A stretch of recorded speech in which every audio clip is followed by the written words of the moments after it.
Orang-orang yang tidak suka kepada Islam, mereka senantiasa akan berusaha untuk menutup cahaya Allah dengan segala cara agar supaya Islam ini menjadi sesuatu yang buruk. Fakta terjadi ya. Sekarang ini di Eropa, di Amerika ya, itu propaganda untuk menjelekkan Islam itu luar biasa, dengan segala rekayasa, dengan segala stigma. Ada orang yang menjelekkan Rasulullah, menstigma Rasulullah adalah orang budak seksual, penjahat seksual. Al-Quran itu ayat-ayat setan. Maka sekarang fenomenanya banyak gereja-gereja yang dijual jadi masjid sekarang di Eropa. Kalau Rasulullah Sallallahu Alaihi Wasallam tiga-tiganya bisa dilampaui,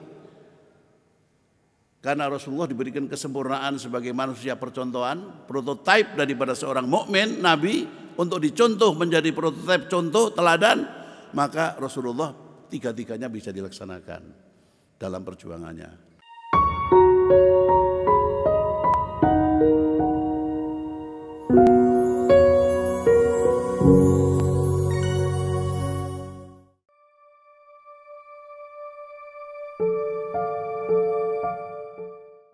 Bismillahirrahmanirrahim. Assalamualaikum warahmatullahi wabarakatuh.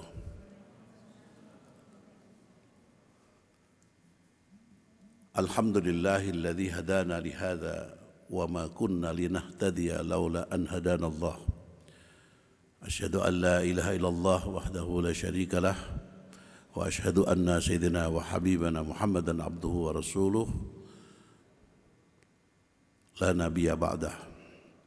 Allahumma salli wa sallim wa barik ala sayyidina wa maulana nabiyyina Muhammadin wa ala alihi wa ashabihi ajma'in, amma ba'd. Pertama-tama kita panjat syukur kehadirat Allah SWT pada pagi hari ini kita berkumpul dalam keadaan sehat walafiat dan masih tetap bisa mengikuti kajian daripada program ini, Mu'alaf Fest. Mudah-mudahan kita mendapatkan ridho dan keberkahan dan ilmu yang bermanfaat untuk dunia dan akhirat. Amin ya rabbal alamin. Sesuai tema yang diberikan kepada saya, bicara masalah tantangan dakwah. Tantangan dakwah. Bicara masalah tantangan dakwah itu ada dua aspek, aspek eksternal dan aspek internal. Aspek internal ya kita umat Islam di dalam melaksanakan dakwah itu apakah sudah efektif, apakah sudah mengikuti tuntunan dan panduan daripada Al-Quran dan Sunnah Rasulullah SAW, ataupun apa yang sudah dicontohkan oleh para salafun saleh, sehingga dakwah itu menjadi sesuatu yang efektif dan berhasil. Sebetulnya keberhasilan dakwah itu bukan di tangan kita, tapi di tangan Allah Subhanahu wa taala.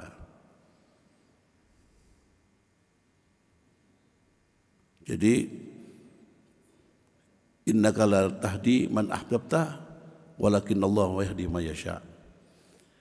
Kamu tidak akan mampu memberikan hidayah kepada orang yang kamu cintai, tapi Allah yang punya kemampuan untuk memberikan hidayah kepada orang. Tapi bukan berarti ini menghambat kita untuk berdakwah. Tetap kita harus berusaha berdakwah, karena ini dakwah itu kewajiban kita sebagai seorang mukmin. Ketika sudah memahami tentang ajaran Islam, lalu kita beriman kepada Allah, maka kita punya kewajiban berdakwah, tentunya sesuai dengan kapasitas masing-masing. Karena kalau dakwah itu tidak sesuai dengan kapasitas masing-masing, maka yang anggap terjadi adalah kontraproduktif, ya kan? Jadi orang berdakwah itu dengan arti yang luas. Dakwah itu bukan ceramah saja, ya. Anda punya tetangga orang non-muslim umpamanya, lalu dia dalam kondisi yang sangat keterbatasan, sakit atau apa, Anda mengulurkan bantuan, memberikan pencerahan kepada hatinya, nah itu juga dakwah di situ. Dan itu yang dilakukan oleh para anbiya dan baginda Rasulullah sallallahu alaihi wasallam. Kalau faktor internal tadi itu, diantaranya itu juga mungkin perilaku kita, ya, perilaku kita juga harus sesuai dengan karakter dakwah. Ini kaitannya dengan perjuangan. Kalau eksternal mungkin ya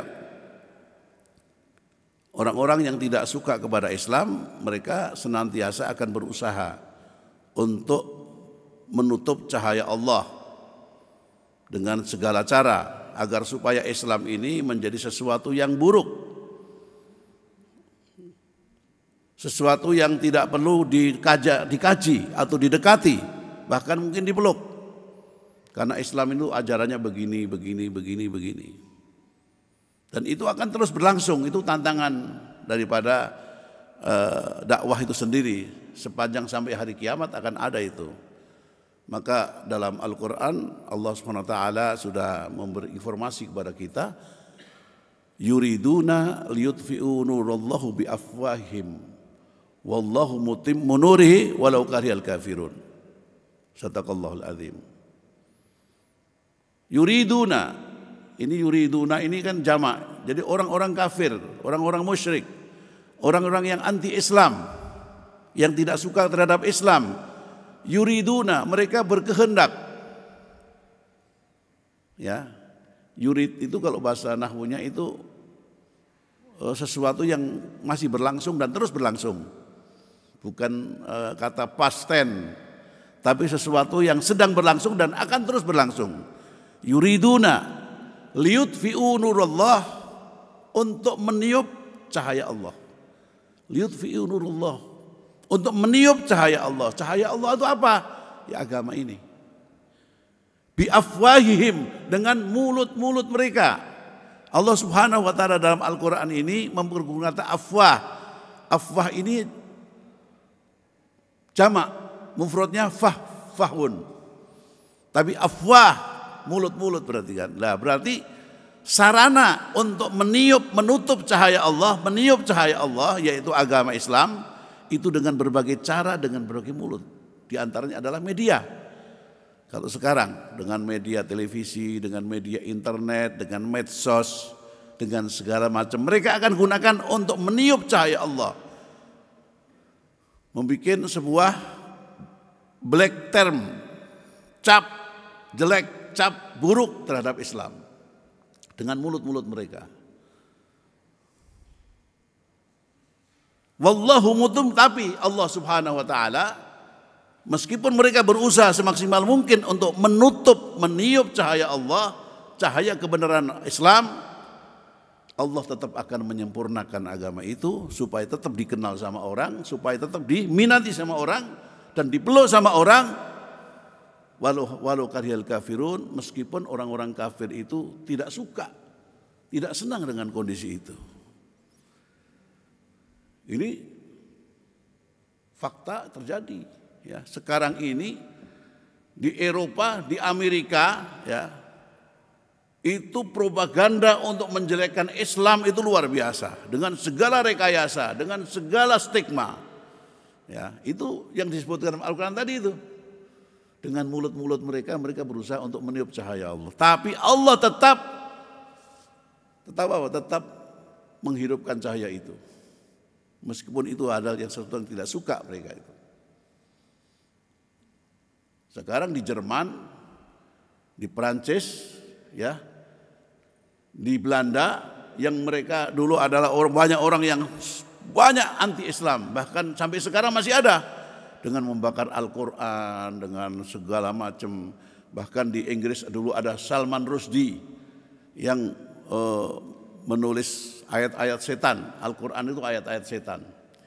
Ya. Orang Amerika, orang Eropa adalah orang rasionalis, kaum rasionalis, rasional. Kalau nggak rasional nggak diterima. Ada orang yang menjelekkan Rasulullah, menstigma Rasulullah adalah orang budak seksual, penjahat seksual. Al-Quran itu ayat-ayat setan dan segala macam keburukan terhadap Islam dan terhadap nabi-nabi Allah, ya, dan terhadap daripada kegiatan Islam. Tapi ternyata karena orang Eropa adalah orang rasionalis, mereka tidak percaya. Betul nggak? Justru memicu mereka untuk membaca. Benar nggak seperti itu? Ternyata tidak. Dan tidak sedikit sekarang ini animo masyarakat Barat untuk masuk Islam luar biasa. Di Amerika, di Jerman, di Prancis, di Belanda, luar biasa.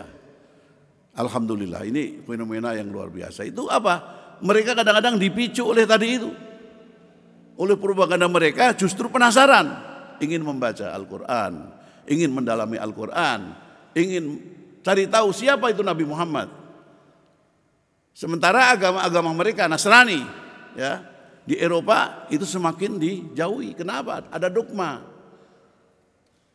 Mereka kaum rasional itu selalu bertanya, harus kritis pertanyaannya. Selama agama itu nggak mau ditanya, menolak pertanyaan, maka mereka tinggalkan. Nah, ini nggak benar. Sementara ajaran Islam ini bisa dijawab pertanyaan pada mereka. Silahkan, masalah teologi, masalah syariat, masalah hukum, masalah kehidupan sosial, semuanya bisa dijawab oleh para intelektual Muslim. Sehingga inilah agama yang akhirnya pantas untuk dianut. Maka sekarang fenomenanya banyak gereja-gereja yang dijual. Jadi masjid sekarang di Eropa dijual. Semakin banyak orang juga imigran dari Arab, dari Afrika, dari India, dari Pakistan. Karena mereka seorang Muslim, ya berdakwah mereka. Dan sekarang ini, Masya Allah, berduyun-duyun masuk Islam. Luar biasa. Di Rusia, kalau di Rusia memang dulunya basisnya adalah umat Islam. Hanya dikomuniskan, dipendam. Mereka tidak boleh muncul keislamannya. Tapi begitu sekarang Soviet sudah jatuh, komunisnya hancur, maka sekarang Rusia adalah negara yang sangat care terhadap umat Islam meskipun presidennya adalah Kristen. Bahkan sekarang di Rusia itu anggaran khusus untuk Islam, untuk madrasah, untuk masjid, pengembangan kajian Islam itu khusus di Rusia itu sekarang diprioritaskan oleh pemerintah. Bahkan sistem ekonomi yang dipakai di Rusia sekarang adalah sistem syariah. Ini luar biasa. Padahal Putin itu orang Kristen. Nah, ini sesuatu yang sangat menggembirakan. Hadirin wal hadirat yang dimuliakan oleh Allah Subhanahu wa taala. Jadi tantangan ke dalam itu ya dari segi akhlak kita, cara berdakwah itu kadang kurang efektif karena tidak sesuai dengan akhlak dakwahnya yang harus kita evaluasi. Ada hal penting yang perlu kita sampaikan karena waktunya cuma 30 menit ya. Saya ingin menyampaikan tentang medan dakwah. Ya, medan juang. Jadi sebagai seorang muslim, mukmin, kita ini berkewajiban berjuang dengan segala apa yang kita mampu, sesuai dengan kita mampu. Nah, kita harus memahami medan juang. Medan juang di dalam Islam itu ya ada 3. Yang pertama adalah dakwah, yang kedua adalah hizbah, yang ketiga adalah al-jihad fisabilillah. Ini medan juang dalam Islam. Kalau Rasulullah Sallallahu Alaihi Wasallam 3-tiganya bisa dilampaui. Karena Rasulullah diberikan kesempurnaan sebagai manusia percontohan, prototipe daripada seorang mukmin, nabi, untuk dicontoh menjadi prototipe contoh teladan, maka Rasulullah 3-tiganya bisa dilaksanakan dalam perjuangannya. Dakwah, hizbah dan jihad fisabilillah. Tapi umatnya jarang yang bisa dua-dua, tiga-tiganya bisa dilaksanakan sesuai dengan karakternya, ya kan? Ya. Medan juang yang pertama adalah dakwah. Dakwah ini adalah mengajak orang yang tidak paham Islam atau non Muslim, ya, atau orang mungkin Islam tapi nggak paham Islam, ya, untuk mengenal Islam. Karena ini mengajak, tentunya harus pakai cara-cara, harus sopan santun, harus beretika di dalam berbicara dengan kata yang halus, dengan tutur kata yang bisa memikat, ya. Ini dakwah. Tidak boleh ngomong kasar. Maka dalam Al-Quran itu diingatkan bagi orang-orang pada dakwah. Lau kunta fadhan ghalidhal qalbi lan faddu min haulik. Sadaqallahul azim. Kalau kamu itu dengan mulutnya bengis, kasar di dalam menyampaikan kebenaran dari Allah SWT dalam berdakwah, niscaya manusia itu akan lari dari kamu. Nah, itu etika berkaitan dengan cara dakwah. Namanya dakwah harus mengajak. Kadang-kadang anak kecil mau kita ajak sholat, kita ajak dengan baik, anak, ayo nak sholat kita. Jangan belum sudah menunjukkan pendungan. Apalagi orang yang belum kenal Islam, maksa suruh sholat, tidak bisa. Dakwah, ya. Jadi karakter dakwah itu harus lemah lembut dengan tutur kata yang baik, dengan penuh kebijaksanaan, ya kan? Sesuai dengan karakter daripada objek dakwah itu, sehingga dakwah bisa efektif dan efisien, tepat sasaran, insya Allah. Yang kedua adalah hizbah. Hizbah ini istilah dalam syariat Islam. Ada hizbah itu ada al-amru bil ma'ruf wan nahi anil munkar. Itu hizbah. Kalau buka buku fikih, apa itu hizbah? Al-amru bil ma'ruf wan nahi anil munkar. Ini dakwah, ini hizbah. Karena amar ma'ruf dari kata-kata amaro, namanya amaro adalah menyuruh, berarti instruktif dari atas ke bawah. Sedikit ada tekanan. Ada tekanan. Tentunya hizbah itu adalah kepada orang-orang yang sebetulnya sebagai seorang yang sudah beragama, sudah memahami, ya, tentang kebenaran, tentang Islam, tapi dia selalu melanggar, tidak mau menjalankan dengan baik, bahkan menyimpang. Nah, itu juga harus ada namanya amar ma'ruf. Mengajak kepada kebaikan dengan tekanan.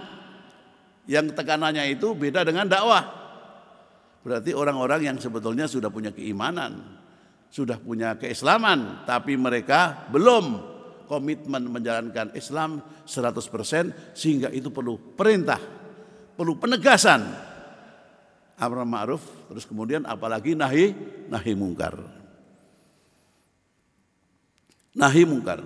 Jadi nahi mungkar apalagi nahi, merintahkan saja pasti ada yang menolak. Betul enggak?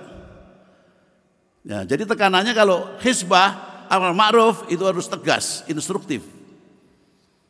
Apalagi nahi anil mungkar, mencegah kemungkaran, itu juga harus penuh dengan ketegasan.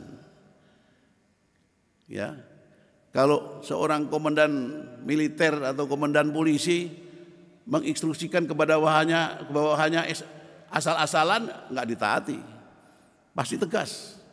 Kalau melarang jangan begini, pasti tegas. Dan kalau melanggar pasti kena tindakan. Itu begitu. Itu al-hizbah. Dalam Islam ada hizbah itu. Jadi istilahnya adalah al-amru bil ma'ruf wan nahyi anil munkar. Di dalam Islam adalah hizbah. Beda enggak karakternya dengan dakwah? Beda.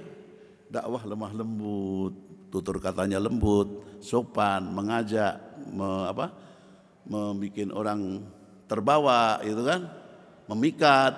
Itu kalau dakwah. Itu pun pasti ada reaksi tantangan meskipun begitu, tapi tidak boleh berubah, tetap harus itu dakwah itu. Berarti objek dakwahnya adalah orang-orang yang tidak kenal Islam ataupun orang di luar Islam.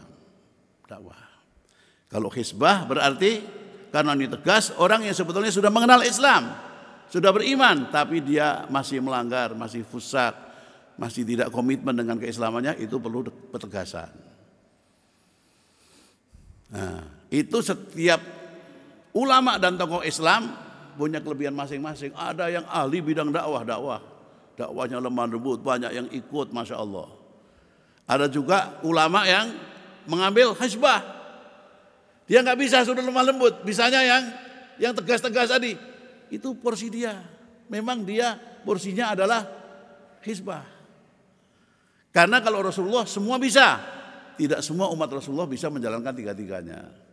Apalagi yang ketiga, al-jihad fisabilillah, perang di jalan Allah. Ya, yang harus membunuh harus dibunuh, bisa terbunuh. Nah, itu lebih keras lagi, berdarah itu. Harus tegas, nggak ada. Sudah musuh di depan, dia masih santai-santai saja, nggak bisa. Itu dia harus tegas, harus berani, harus kalau nggak terbunuh ya harus dibunuh dia. Itu dalam situasi tertentu, ya kan? Dalam situasi kalau memang kondisinya memang harus berperang, kondisinya harus menegakkan jihad fisabilillah, perang di jalan Allah, yaitu situasinya. Tentunya dalam ilmu fikihnya parameternya ada, bukan asal sekarang perang ngebom, nggak bisa. Ada situasinya. Ada situasinya, ada fatwa, ada tantangan, itu semua ada parameternya. Tentu itu diperdalam dalam namanya fiqhus siyar, ada fiqhul siyar, fiqhul jihad. Itu belajar tentang jihad. Nanti di dalam hizbah juga ada fiqhul hizbah, pelajari.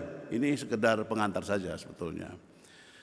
Ya, yang paling penting yang perlu saya sampaikan, antara yang ahli dakwah, antara yang ahli hizbah, ya, antara yang ahli jihad, yang memang jihad, tidak boleh saling menyalahkan. Karena sudah porsinya masing-masing.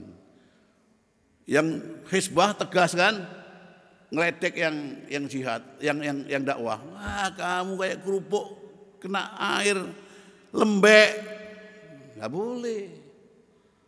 Nggak boleh. Yang dakwah lemah lembut kan, ngeledek yang hizbah. Kamu ini jangan keras-keras dakwah itu. Kita harus lemah lembut. Ya dakwah. Ini hizbah ini. Ini hizbah. Ada yang jihad, pokoknya jihad dia kan. Pokoknya dia nggak ahli bidang dakwah. Dia mau jihad aja. Ya sudah. Nggak boleh ngeledek yang dakwah. Nggak boleh ngeledek yang kamu jangan ngomong keras-keras aja. Ayo sudah tebas aja. Nggak begitu. Nggak boleh. Jadi masing-masing ini adalah medan juang dalam Islam. Tidak boleh saling menjelekkan. Oleh karena itu saya kira paham ya. Tadi yang walaupun gambarannya sebetulnya pembahasannya lebih panjang. Cuman karena waktu 30 menit ya saya singkat seperti itu. Nanti kalau ada waktu lagi kita bisa bahas. Saya akan mengajak melantunkan ada satu nasyid tentang